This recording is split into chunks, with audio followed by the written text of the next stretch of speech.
નમસ્કાર મિત્રો, farmer pocket channel પર આપનું દિલથી સ્વાગત છે। દેશ, દુનિયા, ગુજરાત અને ખેડૂતને લગતા સૌથી મહત્વના સમાચાર જાણીએ તે પહેલા ચેનલમાં નવા છો તો ચેનલને જરૂરથી સબસ્ક્રાઇબ કરી લેજો। ટ્રમ્પના 100% ટેરિફની ભારત પર શું થશે અસર? દેશની કુલ ફાર્મા નિકાસમાં 31% હિસ્સો અમેરિકાનો। લાલુના દીકરા તેજ પ્રતાપ યાદવે નવો રાજકીય પક્ષ બનાવ્યો। ચૂંટણી ટાણે મહાગઠબંધનનું ટેન્શન વધાર્યું। સુરતમાં હીરા કંપનીનું 50 કરોડનું ફુલેકું ફેરવ્યું। આરોપી પિતા પુત્રએ પ્રથમ નોર્તેસ જ્વેલર્સનું કર્યું હતું ઉદ્ઘાટન। ભાજપ તેની નિષ્ફળતાઓનું ઠીકરું બીજાના માથે ફોડે છે। જમ્મુ કાશ્મીરના મુખ્યમંત્રીના પ્રહાર। નશીલો પદાર્થ પીવડાવી મોલના વોશરૂમમાં દુષ્કર્મ। ઉત્તર પ્રદેશના ગાઝિયાબાદમાં શરમજનક ઘટના સામે આવી। શેર બજારમાં ટ્રમ્પ ઇફેક્ટ। એક એલાનથી ફાર્મા કંપનીના શેર કડકભૂસ। રોકાણકારોના જીવ તાળવે ચોટ્યા। પાકિસ્તાની સ્ટાર બેટ સેમ અયુબે બનાવ્યો શ્રમજનક રેકોર્ડ। 6 ઇનિંગ્સમાં ચોથી વખત 0 પર થયો આઉટ। એએમસી નું નવું તિકડમ। અમદાવાદમાં પાળતુ કૂતરામાં હવે RFID ચિપ લગાવાશે।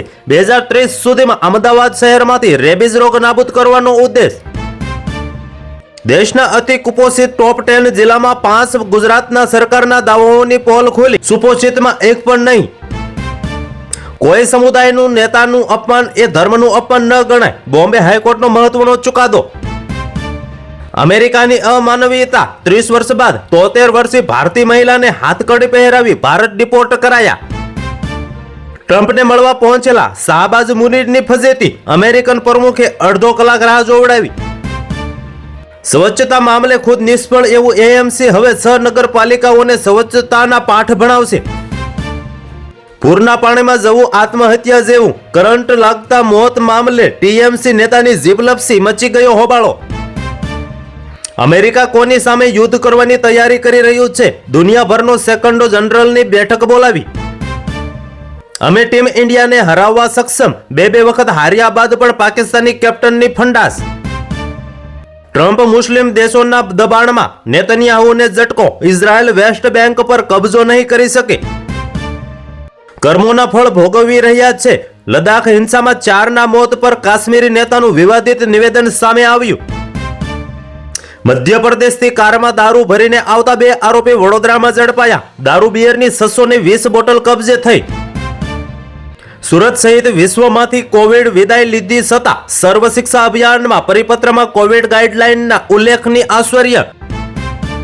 ગુજરાતમાં 28 મે થી 4 દિવસ ભારે વરસાદની આગાહી। ચોમાસાની વિદાય ટાણે જ વરસાદી માહોલ સર્જાયો। વીરપુર ગઢિયાના મહંત પર તલવારથી જીવલેણ હુમલો। પોલીસ નિષ્ફળતા પર ઉઠ્યા અનેક સવાલો। દિલ્હી એનસીઆરમાં ફટાકડા પર સંપૂર્ણ પ્રતિબંધ શક્ય નથી। દિવાળી પહેલા સુપ્રીમ કોર્ટની ટિપ્પણી।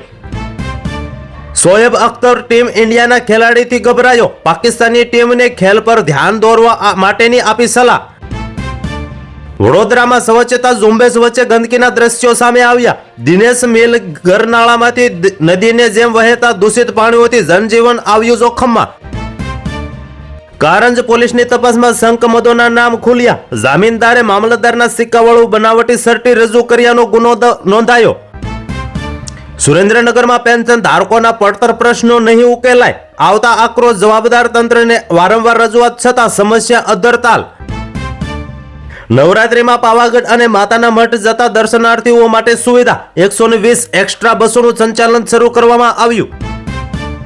ફક્ત ગરબા જ રમાડો। અંગ્રેજી અને બોલિવૂડ સોંગ ન વગાડવા જોઈએ। VHPએ ગરબા કલાકારો ઉપર નિશાન સાધ્યું। 1300 વર્ષના રેકોર્ડમાં ગંગા નદી છેલ્લા 3 દાયકામાં અભૂતપૂર્વ રીતે સુકાઈ। આસપાસ વિસ્તારના લાખો લોકોની જળ અને અન્ન સુરક્ષા જોખમાઈ રહી જશે। 97 તેજસ યુદ્ધ વિમાનો ભારતમાં બનશે। 62,000 કરોડનો કરાર ઇન્ડિયન એરફોર્સને। આ વિમાન 2027 થી 2028 સુધીમાં મળવા પાત્ર રહેશે। વડાપ્રધાને જીએસટીમાં વધુ કાપના આપ્યા સંકેત। દેશનું અર્થતંત્ર મજબૂત થતા હવે ટેક્સ ઘટતા જશે। સોનમ વાંગચુક પર કેન્દ્ર સરકારની મોટી કાર્યવાહી। લેહ હિંસા બાદ રદ કરાયું NGOનું FCRA લાયસન્સ। આસામના પ્રસિદ્ધ ગાયક ઝુબિન ગર્ગના મોતના રહસ્યની તપાસ થતા મ્યુઝિશિયનની ધરપકડ કરવામાં આવી। સિંગાપોરની યોટ ટ્રીપ પર સિંગરની સાથે જ રહેતો હતો આ મ્યુઝિશિયન। H-1B વિઝા મુદ્દે જયશંકરનો ટ્રમ્પને જવાબ, દુનિયાને ગ્લોબલ વર્ક ફોર્સની જરૂર, તમે સત્યથી ભાગી નહીં શકો. પંજાબમાં પોલીસ હાઈ એલર્ટ પર, ISI મોટો હુમલો કરે તેવી આશંકા, પૂરની આડમાં મોકલ્યો હથિયારો. જેલમાં કેદ મુસ્કાન અને સાહિલે રાખ્યું નવરાત્રીનું વ્રત, ભગવાન કૃષ્ણ જેવા પુત્રની ઈચ્છા વ્યક્ત કરી. બિહારની ચૂંટણીમાં NDA જીતશે તો ભાજપનો CM બનશે, નીતિશનું પત્તું કપાશે, ઓવૈસીનો મહત્વનો દાવો. બેંગલુરુના ટ્રાફિક માટે નહીં ખુલે વિપ્રોના કેપ્સનો રસ્તો, અઝીમ પ્રેમજીએ ઠુકરાવી દીધી CMની માંગ. લદ્દાખમાં ઇન્કમ ટેક્સ લાગતો જ નથી તો મને નોટિસ કેમ, NGOનું લાયસન્સ રદ થતા ભડક્યા સોનમ વાકચુન. રીલ્સના ચક્કરમાં 9 છોકરાઓ નદીમાં ડૂબ્યા, 5ના મોત. બિહારના ગયાજીમાં બની મોટી દુર્ઘટના. ભાજપ સત્તાના નશામાં આવી લોકોનો અવાજ દબાવી રહી છે, લદ્દાખ હિંસા મુદ્દે કેજરીવાલના કેન્દ્ર પર પ્રહારો. અમે ભારતને સજા આપવા નથી માંગતા પણ આ એક શરત માનવી પડશે, ફરી સામે આવ્યું અમેરિકાનું મોટું નિવેદન. વાયુસેના બનશે વધુ શક્તિશાળી, સંરક્ષણ મંત્રાલયે 97 તેજસ ફાઇટર જેટ ખરીદવાની આપી દીધી મંજૂરી. CBSE નો નવો પ્લાન, હવે શાળામાં જ NET IIT જેવી પરીક્ષાઓની થશે મહત્વપૂર્ણ તૈયારી. એશિયા કપ 2025, પાકિસ્તાન પણ ફાઇનલમાં પહોંચ્યું, 28મીએ ભારત સાથે થશે ફાઇનલ મુકાબલો. મરાઠાઓને OBC તરીકે અનામત સામેના વિરોધમાં કરુણાતિંકા સામે આવી, મુંબઈ OBCની અનામત માટે અમારું બલિદાન, એવું લખી 2 યુવકોએ કરી લીધી આત્મહત્યા. 60 કરોડની ઠગાઈમાં 15 કરોડ શિલ્પા શેટ્ટીના ખાતામાં ટ્રાન્સફર થયા હતા. પતિ રાજ કુંદ્રા બાદ શિલ્પા શેટ્ટીની પણ પૂછપરછ થવાની પૂરેપૂરી શક્યતા. આ વરસ્યા બાદ હવે ખેડૂતોની આંખો ચોધાર વરસી રહી છે. 83 લાખ એકર જમીન પર પાક ધોવાઈ જતા ખેડૂતોની દિવાળી બગડી. અમદાવાદ પ્લેન ક્રેશમાં ન્યાયિક તપાસની પાયલોટ્સ સંગઠનની માંગ કરવામાં આવી. પ્લેનના મૃતક પાયલોટ્સ માટે પૂર્વગ્રહ આધારિત તપાસ થયાનો લાગ્યો આરોપ. 500 કરોડનું કૌભાંડ, ગાજતા શનિ સિંગણાપુર મંદિર હવે સરકાર હસ્તક થશે. કલેક્ટરના વડપણ હેઠળની કમિટી તમામ સંચાલન કરશે. દેશના પ્રથમ સુપરસોનિક ફાઇટર જેટ MiG-21 ને અપાઈ વિદાય, ભૂતપૂર્વ વાયુસેના થયા ભાવુક. હવે ગુજરાતની પ્રથમ ફ્યુનિક્લિયર સિસ્ટમ ચોટીલામાં કાર્યરત થશે. આ રાઇટ્સ દ્વારા ભક્તો માત્ર 5 મિનિટમાં દેવી ચામુંડાના મંદિર સુધી પહોંચી શકશે. ભાજપમાં નવી આગાહી થશે, મુખ્યમંત્રી ભૂપેન્દ્ર પટેલ અને પાટીલ એક સાથે કમલમમાં પ્રેસ કોન્ફરન્સ સંબોધશે. બિહારમાં કોણ બનાવશે સરકાર, કોનું પલડું ભારે, સામે આવ્યો લેટેસ્ટ સર્વે, આંકડામાં જાણીને તમે પણ ચોંકી જશો. શેખ હસીનાને કંગાળ બનાવવા માટે તૈયારી, દરરોજ 1200 કરોડ રૂપિયા જપ્ત કરી રહી છે બાંગ્લાદેશ સરકાર. તંત્રથી તો તોબા તોબા, ધારાસભ્યો તંત્રની તુમારશાહીથી અકળાયા, શિસ્તના ઉડિયા લીરે લીરા. ટ્રમ્પની સતત ધમકીથી ડરેલો તાલિબાનને સુપ્રીમ લીડર રોજ પોતાનું સ્થાન બદલી રહ્યો છે. છેલ્લા 3 દિવસથી થયો છે ગાયબ.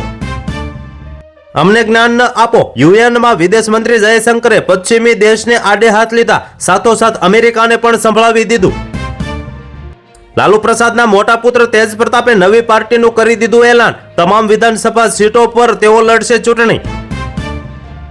અભિષેક શર્માની ODI ટીમમાં એન્ટ્રી, વિરાટ કોહલી રોહિત શર્મા બહાર, શ્રેયસ અય્યરને બનાવવામાં આવશે કેપ્ટન. સૌરાષ્ટ્રના જાણીતા સહકારી આગેવાન જયંતિભાઈ ડોલનું અવસાન, ગોંડલ માર્કેટિંગ યાર્ડના પૂર્વ ડાયરેક્ટર રહી ચૂક્યા છે આ પોતે. સૂર્યકુમાર યાદવ ફાઇનલમાં નહીં રમે, પાકિસ્તાનની ફરિયાદ બાદ લાગશે પ્રતિબંધ. તો હાલ માટે આટલું જ, મળીશું નવી અપડેટ સાથે. જો તમને અમારા વિડીયો પસંદ આવે તો ચેનલને જરૂરથી સબસ્ક્રાઇબ કરી દેજો.